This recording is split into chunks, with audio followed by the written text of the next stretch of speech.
Welcome to Sakshi cinema. This is Shahida.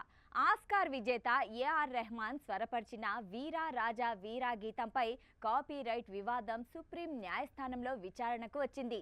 దర్శకుడు మణిరత్నం రూపొందించిన పొన్నియిన్ సెల్వన్ 2 చిత్రంలోని ఈ పాట డగర్వాణి సాంప్రదాయ శివ స్మృతి నుంచి తీసుకున్నారని ఆరోపణలున్నాయి. విచారణ సందర్భంగా ఆ సాంప్రదాయానికి చెందిన కుటుంబ సభ్యులకు క్రెడిట్ ఇవ్వడంలో తప్పేముందని ధర్మాసనం ప్రశ్నించింది.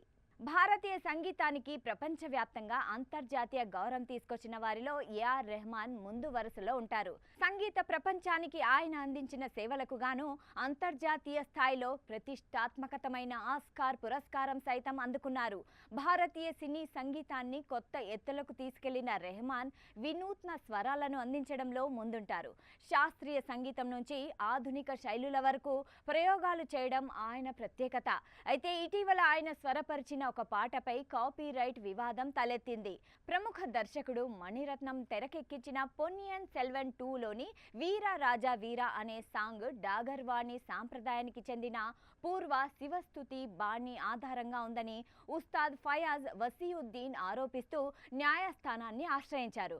తమ పూర్వీకులు అలరించిన స్వర రచనను అనుమతి లేకుండా వినియోగించారని వాదించారు.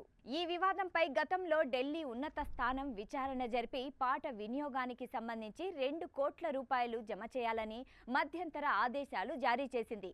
అయితే అనంతరం డివిజన్ బెంచ్ ఆ ఆదేశాలను రద్దు చేసింది. దీంతో ఫయాజ్ వసీయుద్దీన్ సుప్రీం న్యాయస్థానాన్ని ఆశ్రయించారు. శుక్రవారం ప్రధాన న్యాయమూర్తి సూర్యకాంత్, న్యాయమూర్తి జోయ్ మాల్యా బాగ్జీ సభ్యులైన ధర్మాసనం ఈ కేసును విచారించింది.